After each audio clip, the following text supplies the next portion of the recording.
ಇವತ್ತು ಬೆಂಗಳೂರಿಗೆ ಹೋಗ್ಬೇಕಿತ್ತು ಆದ್ರೆ ಟ್ರೈನ ಮಿಸ್ ಆಗ್ಬೇಕಾ? ಏನಂತೀರಪ್ಪ ದೊಡ್ಡ ಮಂದಿ, ಆರಾಮದ್ರಿ ಅಂತ ಅನ್ಕೊಂತೀನಿ. ಇವತ್ ನಾನು ಬೆಂಗಳೂರಿಗೆ ಹೊಂಟಿದ್ದೆ. ಯಾಕಪ್ಪ ಅಂತಂದ್ರೆ SSC ಎಕ್ಸಾಮ್ ಬರೆಯಕ್ ಹೊಂಟಿದ್ದೆ ನೋಡ್ರಿ. ಗಾಡಿಗೆ ಹವಾ ಹಾಕೊಂಡು ನಮ್ ತಮ್ಮರಿಗೊಂದು ಬಾ ಹೇಳಿ ಬಸ್ ಹತ್ಕೊಂಡು ಚಲೋ ಬಸ್ ಹತ್ಕೊಂಡು ನಾನ್ ಬಂದಿದ್ದು ಗೋಕಾಕ್ ರೈಲ್ವೆ ಸ್ಟೇಷನ್. ಇಲ್ಲಿ ಬರೋಗುಟ್ಲೆ ಟ್ರೈನ ಹೋಗ್ಬಿಡ್ಬೇಕಾ? ಮತ್ತೇನ್ ಮಾಡ್ತೀರಿ, ಘಟಪ್ರಭಾಯಿಂದ ಒಂದು ಪುಂಡಿಚೇರಿ ಟ್ರೈನ್ ಇತ್ತು. ಇವತ್ 10 ಗಂಟೆಗೆ ಹೋಗೋ ಬೆಂಗಳೂರು ಟ್ರೈನ್ 7 ಗಂಟೆ ಘಟಪ್ರಭಾಕಿತ್ತು. 12 ಗಂಟೆ ಲೇಟ್ ಮಾಡಿದ ನೋಡ್ರಿ ಟ್ರೈನ್. ಲೇಟ್ ಆಗಿದ್ದಕ್ಕೂ ಪಾಡಾಯ್ತು ಅಂತ ಅನ್ಕೊಂಡು ಅಂತೂ ಟ್ರೈನ್ ಬಂತು. ಟ್ರೈನ್ ಹತ್ಕೊಂಡು ಚಲೋ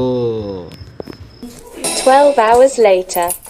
ಬೆಳಗ್ಗೆ 7 ಗಂಟೆಗೆ ಟ್ರೈನ್ ಮೆಜೆಸ್ಟಿಕ್ ಬಂದಿತ್ತು. ಮೆಜೆಸ್ಟಿಕ್ ಇಳ್ಕೊಂಡು ಬೆಂಗಳೂರಿಗೆ ಬಂದಿದ್ದ ಫಸ್ಟ್ ಟೈಮ್ ರೀ. ಮೆಜೆಸ್ಟಿಕ್ ಎಲ್ಲ ನೋಡ್ಕೊಂಡು ಅಲ್ಲೇ ಚಾ ಕುಡಿದು ಉಡುಪಿ ಕಪ್ಪೆಗೆ ಬಂದು ಗೀ ಡೋಸಾ ತಿಂದು ನಂದ್ ಎಕ್ಸಾಮ್ ಸೆಂಟರ್ ಹೊಸಕೋಟೆಯಿಂದ 6 ಕಿಲೋಮೀಟರ್ ಇತ್ತು. ಬಸ್ ಹತ್ಕೊಂಡು ಮತ್ ನಾನ್ ಬಂದಿದ್ದು ಹೊಸಕೋಟೆ. ಇಲ್ಲಿಂದ ಎಕ್ಸಾಮ್ ಸೆಂಟರ್ಗೆ ಆಟೋ ಕೇಳಿದೆ. ಅವ್ರು ಹೇಳಿದ್ರು 200 ರೂಪಾಯಿ ಅಂತ.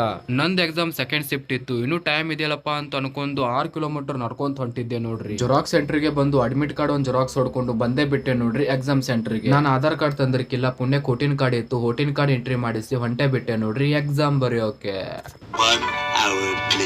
ಅಂತೂ SHD ಎಕ್ಸಾಮ್ ಬರೋದು ಹೊರಗೆ ಬಂದ ಬಿಟ್ಟೆ. ಆದ್ರೂ ಸ್ವಲ್ಪ GK ಟಪ್ ಇತ್ತು ನೋಡ್ರಿ. ನಮ್ಮ ಅಜಯ್ ಸಿಕ್ಕಿದ್ದ, ಅವನ ಹತ್ರ ಮಾತಾಡಿ ಅವನ್ ಎಕ್ಸಾಮ್ ನಾಳೆ ಬೆಳಗ್ಗೆ ಇತ್ತು. ಆದ್ರೂ ಒಂದಿನ ಅಡ್ವಾನ್ಸ್ ಬಂದಿದ್ದ. ಅವನಿಗೆ ಮಾತಾಡ್ಸಿ ನಾನು ಹೋಗ್ಬೇಕಿತ್ತು ಮಾರಾಥಲ್ಲಿಗೆ. ಇಷ್ಟು ದೊಡ್ಡ ಬಿಲ್ಡಿಂಗ್ ನೋಡ್ಕೊಂತ ನಾನು ಬಂದಿದ್ದು ಮಾರಾಥಲ್ಲಿಗೆ. ಅಷ್ಟಕ್ಕೂ ಮಾರಾಥಲ್ಲಿಗೆ ಯಾಕೆ ಬಂದಿನಿಪ್ಪ ಅಂತಂದ್ರೆ ಇಕ್ಕೆ ನೋಡ್ರಿ ನಮ್ಮ ಅಕ್ಕ, ಇಕ್ಕಿಗೆ ಭೇಟಿ ಆಗಕ್ ಬಂದಿದ್ದೆ. ಹೋಟೆಲ್ಗೆ ಬಂದು ನಮ್ಮ ಅಕ್ಕ ಊಟ ಮಾಡಿ, ನಮ್ಮ ಅಕ್ಕ ಇರೋ ಏರಿಯಾನಲ್ಲಿ ಒಂದು ಬಾಯ್ಸ್ PG ಇತ್ತು. ಒಂದಿನ ಇಲ್ಲೇ PG ಒಳಗೆ ಉಳ್ಕೊಂಡು ಬೆಳಗ್ಗೆ ಅದು ಫ್ರೆಶ್ ಅಪ್ ಆಗಿ ನಮ್ಮ ಅಕ್ಕ ನಾಷ್ಟ ತಂದು ಕೊಟ್ಟಿದ್ಲು. ನಾಷ್ಟ ಮಾಡಿ ಡಬ್ಬಿ ಕೊಟ್ಟು ನಮ್ಮ ಅಕ್ಕಗ ಒಂದು ಬಾ ಹೇಳಿ ಚಲೋ ಟಿಕೆಟ್ ತಗ್ಸೊಂದು ಬಂದ ಬಿಟ್ಟೆ ನೋಡ್ರಿ ಮೆಜೆಸ್ಟಿಕ್ಕಿಗೆ. ಬಂದು ಕೂಡ್ಲೇನೆ ಟ್ರೈನ್ ಎತ್ತಿತ್ತು. ಟ್ರೈನ್ ಹತ್ಕೊಂಡು ಇವತ್ತಿನ ಲಾಗ್ ಹಿಸ್ಟರಿ ಮಸ್ತ್ ಸಿಗುಣ್ರಿ ನೆಕ್ಸ್ಟ್ ಲಾಗ್ ಒಳಗ.